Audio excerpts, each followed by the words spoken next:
We call them gowns. This is a gown. There's nothing sophisticated about the manufacturing of this garment. Not to degrade the garment. There's nothing sophisticated about the material.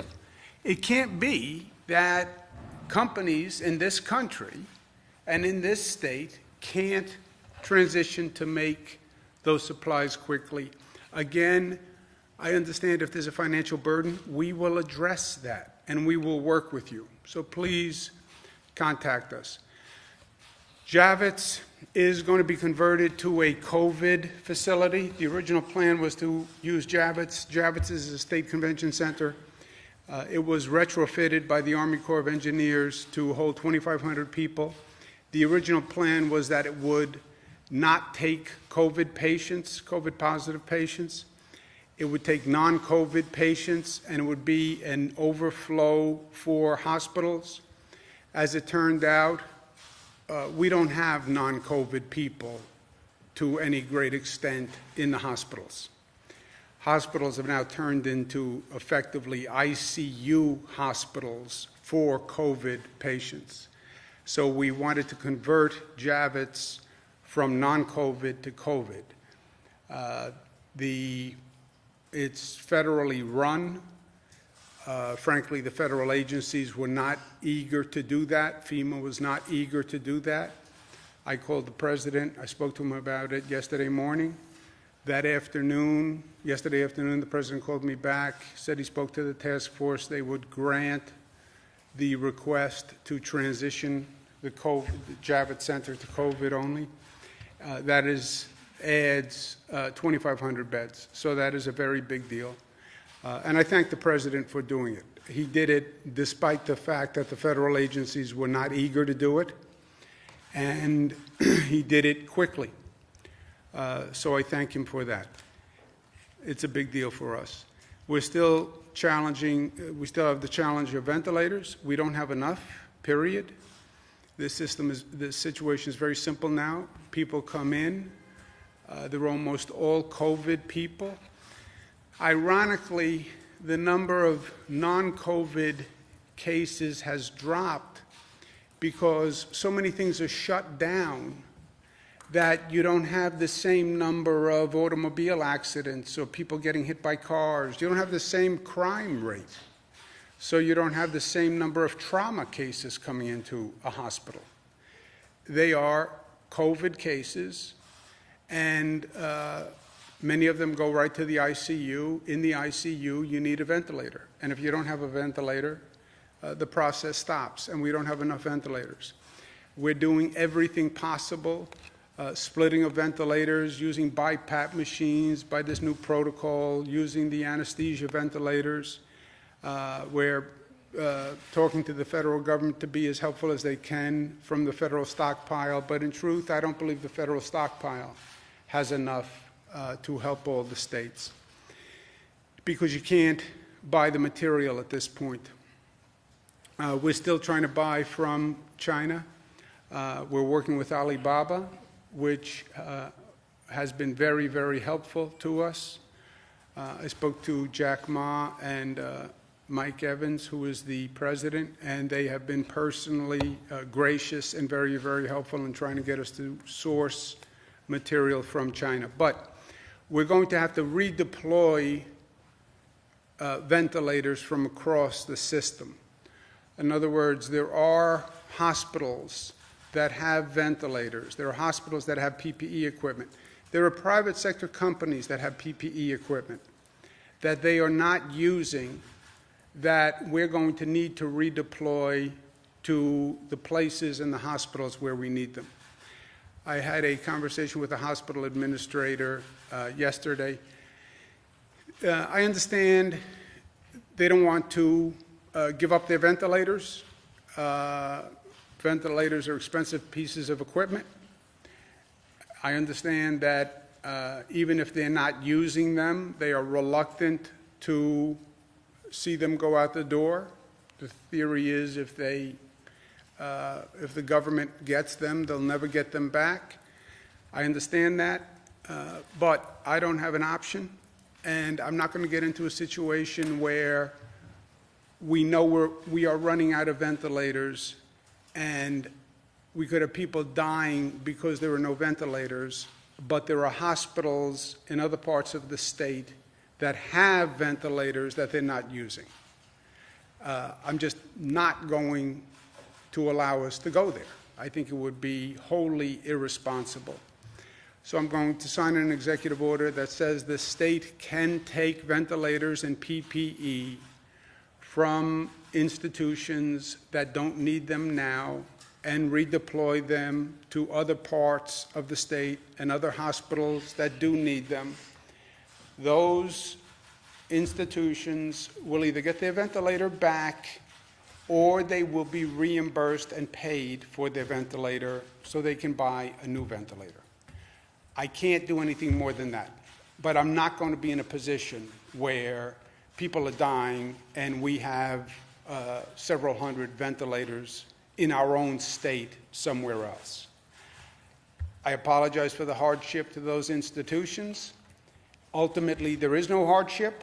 If you don't get the ventilator back, I give you my personal word, I will pay you for the ventilator. But I'm not going to let people die because we didn't redistribute ventilators. The National Guard are going to be deployed to pick up these ventilators, which are all across the state, and deploy them to places where we need them. State budget passed last night, 3 a.m., as you know. The state budget was extraordinary. First, it passed a lot of major policy initiatives that we should all be very proud of. The nation's first domestic terrorism law. It improved bail reform. It addressed this child vaping scourge that is going across this nation. We banned fentanyl, a ban against repeat subway sex offenders, campaign finance reform, paid sick leave, middle-class tax cut, a very aggressive airport construction program, and accessible renewable energy siting. I understand we're all consumed with the coronavirus situation, but you have to be able to walk and chew gum. We have to move forward at the same time, and that's why passing the budget and these pieces of legislation were important, because these issues are still important. And child vaping, et cetera, surrogacy, these are major issues for people, and they passed last night, and congratulations. The budget was difficult because the state has no money. And how do you do a budget when you can't really forecast revenues? And we came up with a somewhat novel budget that actually is calibrated to future revenues or losses. So we really start with an assumption, and then what we're saying is when we see how much revenue the state makes, how fast the economy comes back, what the expenses are, we'll calibrate accordingly. We are heavily reliant on the federal aid legislation that gets passed. The federal government has passed a couple of pieces of legislation. They're planning to pass another piece of legislation. It's very important that whatever legislation they pass helps state and local governments. When you deprive a state government, all you are actually achieving is that that state government has to turn around and not fund the programs that were dependent on that state government. We fund education, we fund health care. I spoke to Speaker Pelosi today. She's working on the program for the next piece of legislation. She understands fully the need of state governments. She understands fully the need of local governments. She understands my position on how New York was shortchanged in the past bill. And she said she's going to do everything she can do to help New York. I've worked with the speaker many times. I've known her for 30 years, and I believe her, and her credibility and her competence is unparalleled in my opinion. So I'll be working with the speaker and the rest of the congressional delegation going forward, but we need federal assistance. Depending on how much federal assistance we get will be that calibration of the budget going forward. Coronavirus response in general. there's a lot of conversations about how we should respond to this governmentally or from an intergovernmental perspective.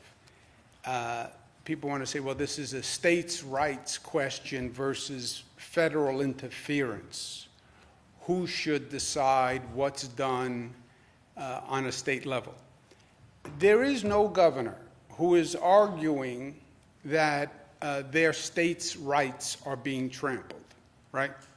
So it's not a states' rights issue. No one is standing up saying the federal government is trampling my rights. I've said that on other occasions, but no governor, Democrat or Republican, is saying that here. Every state is saying the same thing.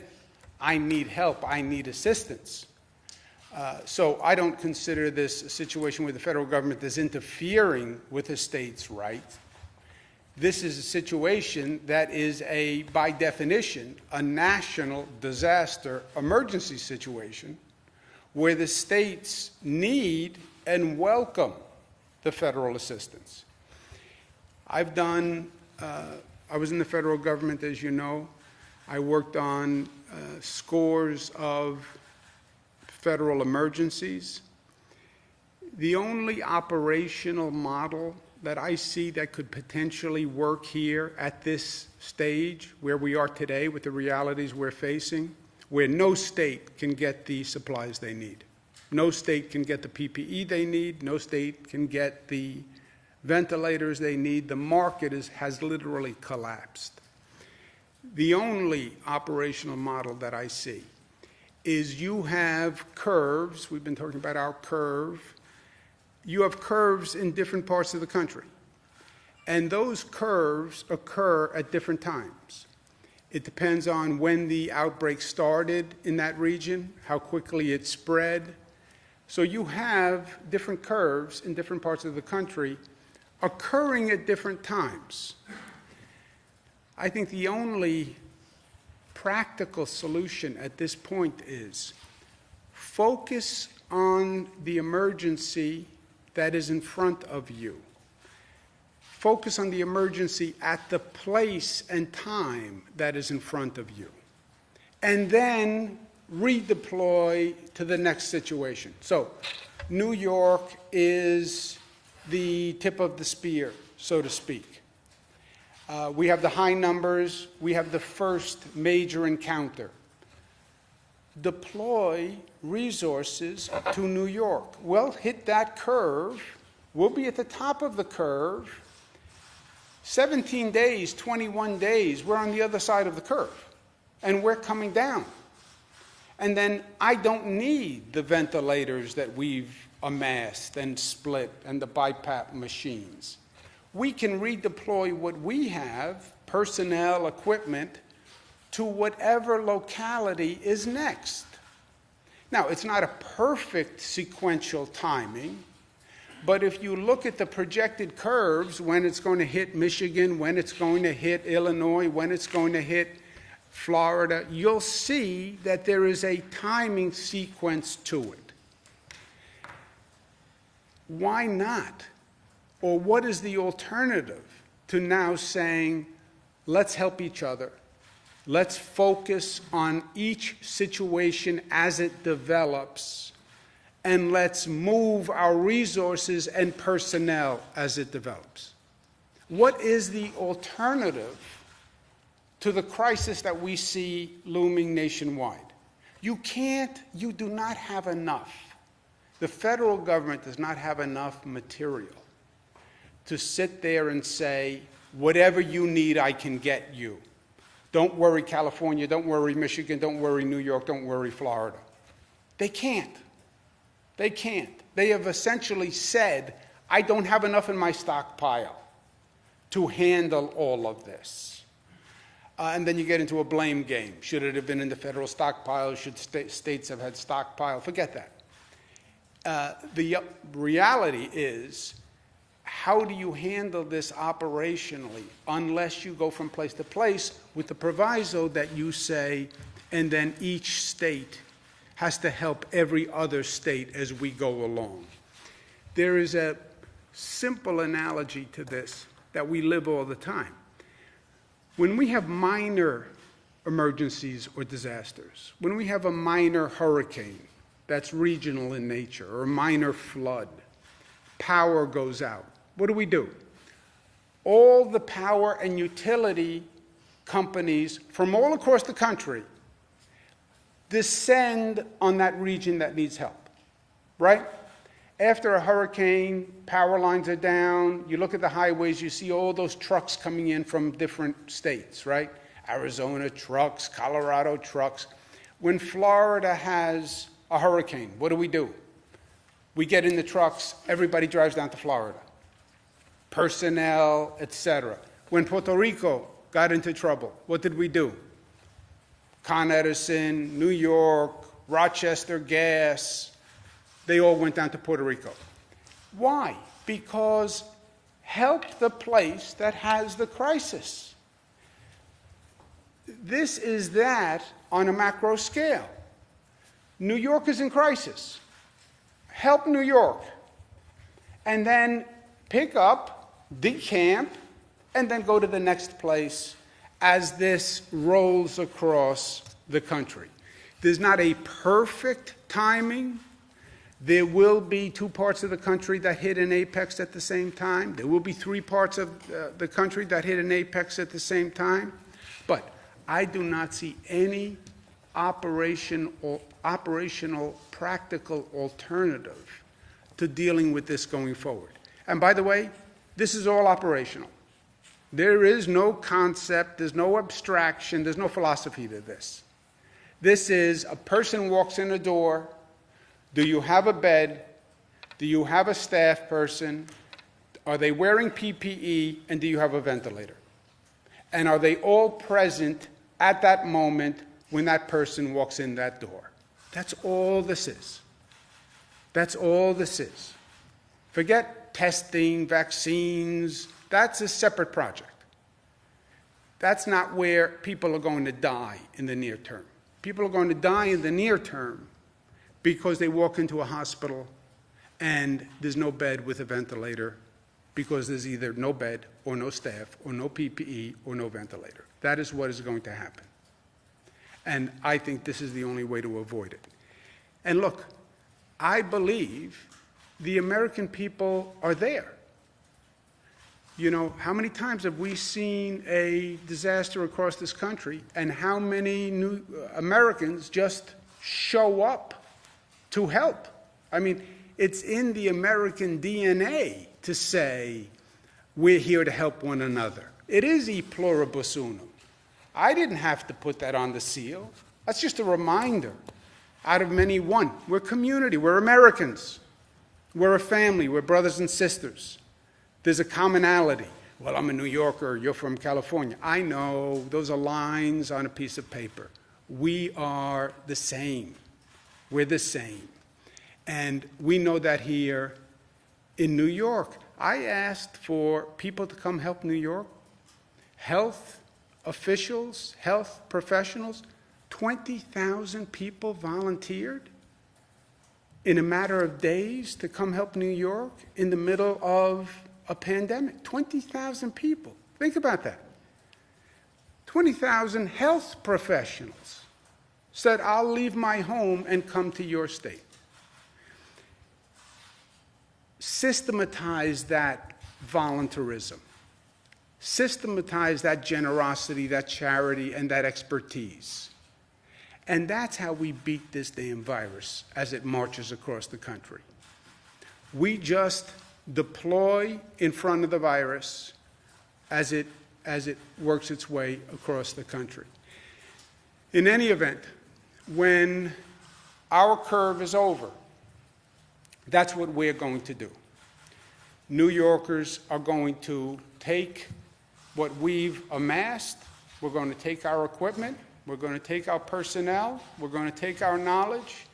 And we will go to any community that needs help. We're learning things that, fortunately, no other community had to learn because we're first and because of the intensity of the situation here. When our urgent need is over, we will help any community in this nation that needs it. because that outpouring has been there for us. You know, I remember post 9/11, and I remember post 9/11, without asking anyone for anything, the people who showed up in New York just to help. Tradesmen bringing tools, people bringing food, people bringing trays of cookies, whatever. They just showed up. Nobody asked. They just showed up and said, I'm here to help, or stood on a corner helping people. That's America at its best. And at this time, when we're dealing with our worst, let's deploy America at its best. And we know what that is. And that can help us. Questions, comments? How many wear face coverings? Dr. Zucker?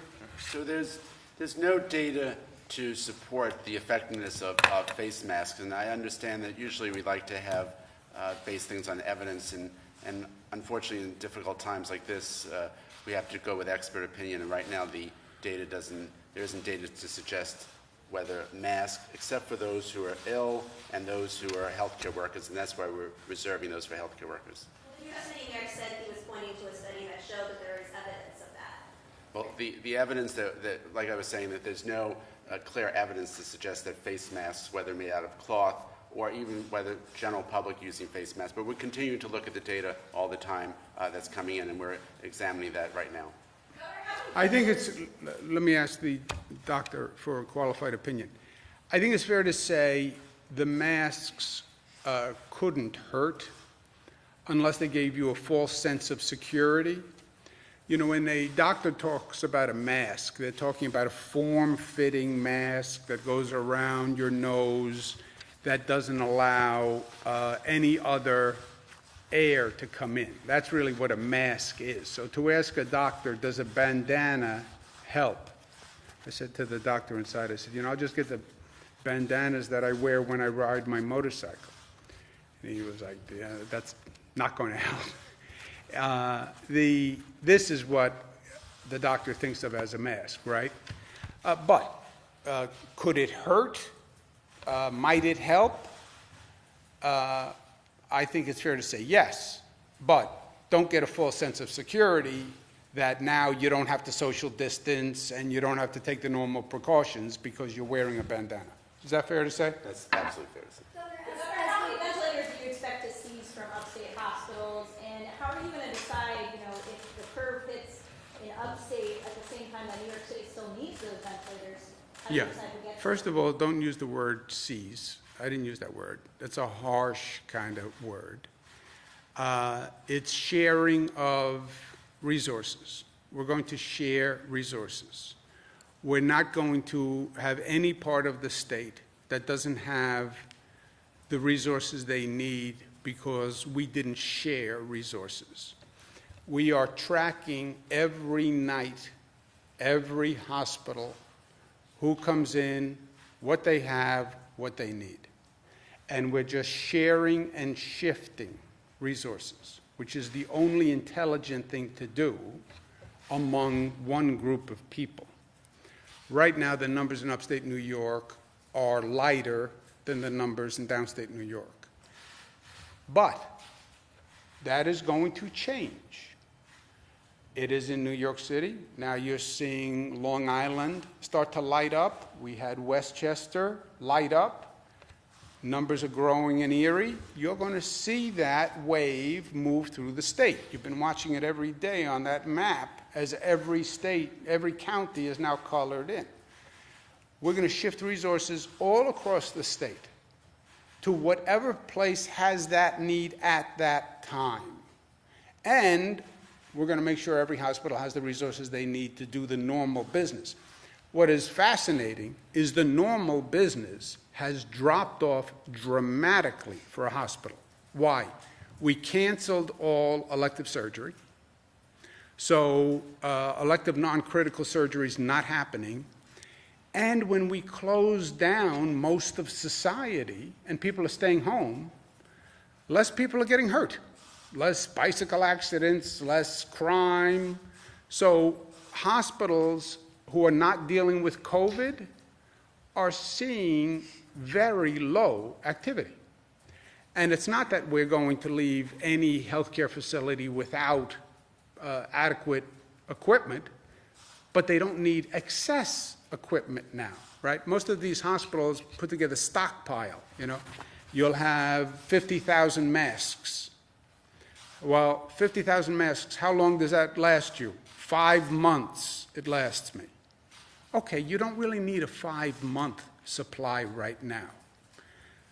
Keep a 1-month supply, give me 4 months, and God forbid you need it because there's a problem, I'll redeploy it the other way. Otherwise, I owe you 4 months worth of masks, and I will pay you for it. Well, to follow Marie's question, how many ventilators are we talking about going from upstate to downstate? We have to see how many. We haven't done that calculation, Jesse. So if a hospital has, you have to go hospital by hospital. How many do you have? How many do you need for the immediate future? But ideally, how many would you draw down?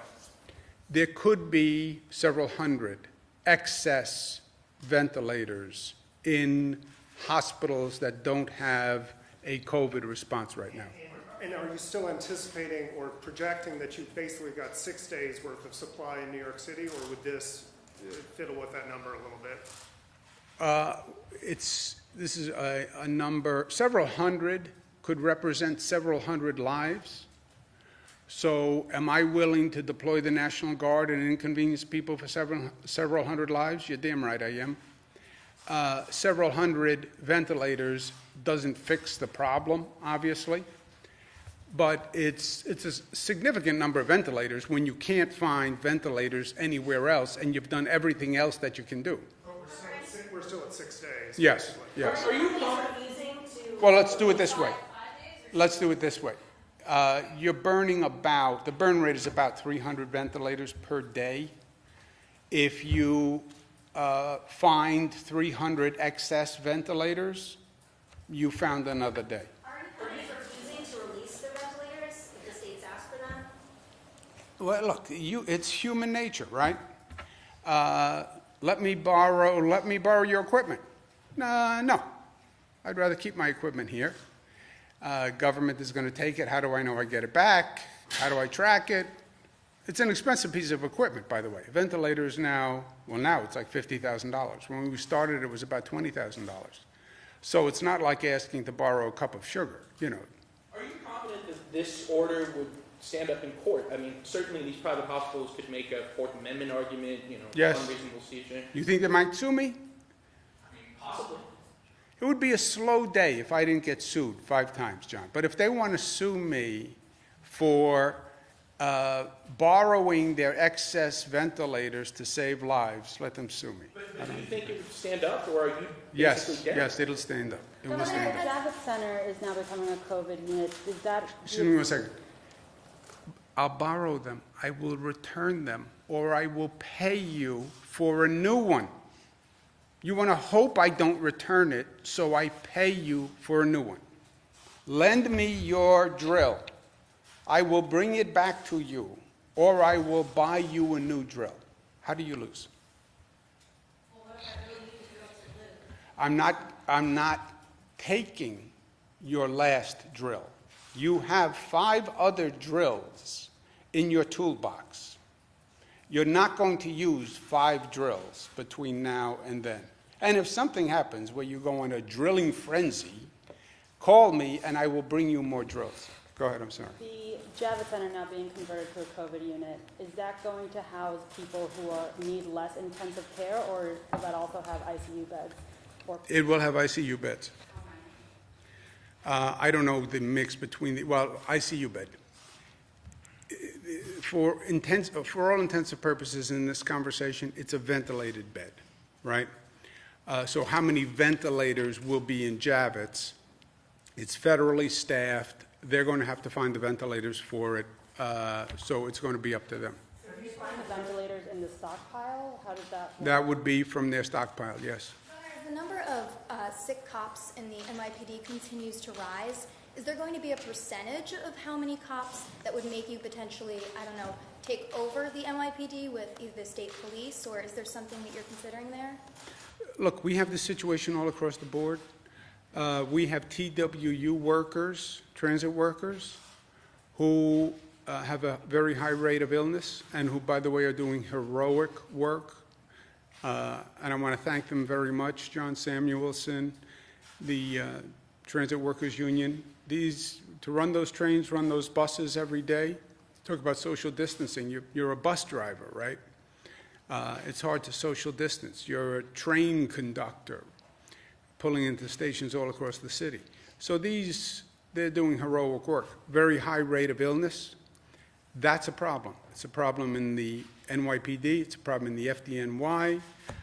It's a problem all across the board. It's a problem, serious problem with healthcare workers, nurses, and hospital staff. So it'll be on a case-by-case basis, Bernadette. We'll look to the localities. We have the same situation in Nassau and Suffolk, by the way. We'll look to the locality. What do they think is a level where they need backup, and then we'll do everything we can to provide backup. But is there a point that you would require a state takeover of the NYPD? No, you couldn't do a state takeover of the NYPD. I would be of assistance to helping the NYPD. We have to perform a policing function, right? That's state constitution. Provide public safety. The NYPD, if they have a serious staff shortage, then I would work with them to figure out how we remedy that. But the NYPD is something like 30,000 employees. There is no replacing 30,000 employees. Now, there is there an update on the number of COVID patients from the New York City area who have been transferred to upstate hospitals, especially in the capital region? Does anybody know that? We have transferred over the course of the last 2 days several dozen patients back up to this area, and we're working closely with the hospitals down there. Governor, have you spoken to federal authorities about the situation on Comfort? We reported last night that there were only 20 patients there. That seems to be a vast underutilization of that. Yeah, I did not speak to the president about the Comfort in any depth. The Comfort, the original agreement on the Comfort, the ship, was for non-COVID people. I think the Navy, I'm going to speak to the Secretary of Defense. The Navy's position is they don't want to put COVID people on the ship because it would be too hard to disinfect the ship afterwards. That's my rough interpretation of what they're saying. But it also seems the other types of patients that they're rejecting as well, right? I've not heard that. Well, we only have COVID and non-COVID patients, right? And the need is really for the COVID patients. I know they're not taking COVID-positive patients, but they said that from day one, in fairness. Now, I don't know the science of ship disinfecting to know whether or not they're being overly dramatic, but so I'll take their word for it. Governor, could we return to the slide with the total confirmed cases of coronavirus? Yeah, but that tests my technological ability, Zach, which you know is a little. Which one did you want? The one with the total, the county breakdown of the confirmed cases. The county. Breakdown. Can one of you? Can you do that? There must be some better way of doing this. And There's got to be a better way. do you have any update on any measures taken by the administration to lessen crowding in state prisons where cases continue to grow? We have no measures to lessen crowding in state prison. We have put in a number of regulations and rules to reduce the risk, but reducing the prison population, we don't have any way to do that right now. Is this the slide you were talking about? Positive cases?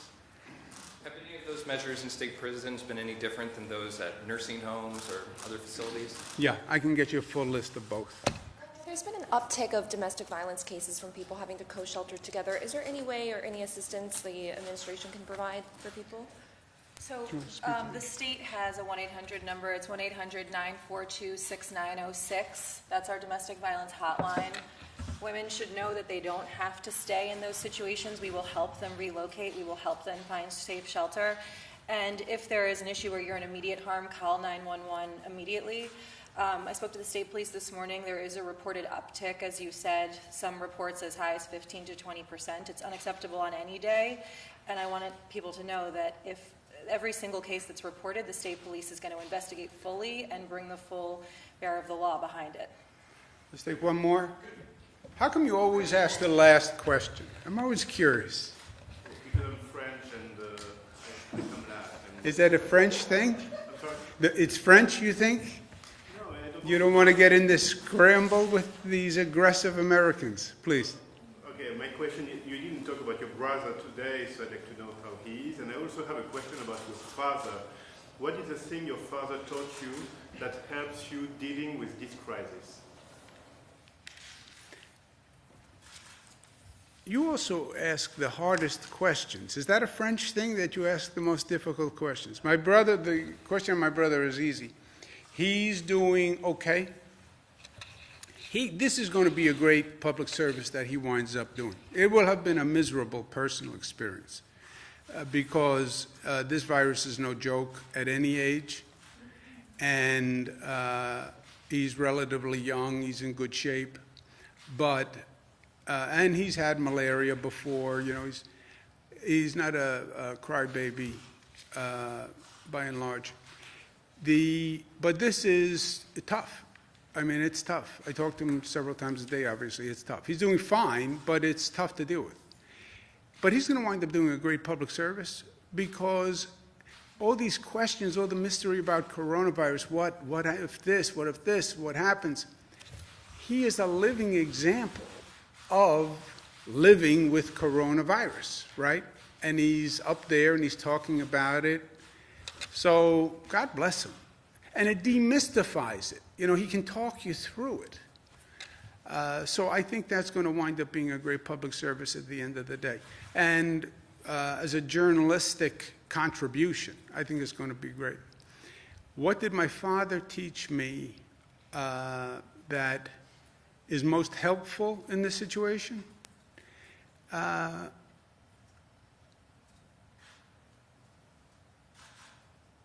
You know, he taught me so many things on so many levels that it's hard to say.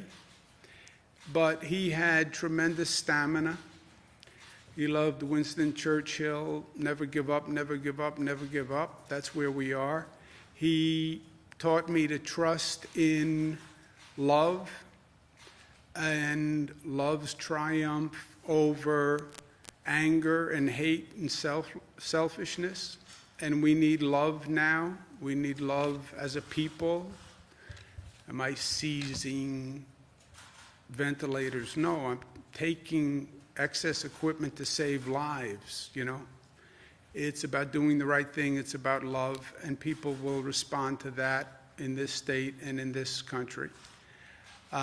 And I think those are the two greatest things. This is hard personally. It's hard to go through this all day. And then it's hard to stay up all night watching those numbers come in on the number of deaths tick up. And know that you're in charge of the ship at this time. And I don't shirk that responsibility at all. But I went through a lot of hard times with him, and eventually you go through the darkness and you find the light, and we're going to find the light. Thank you, guys.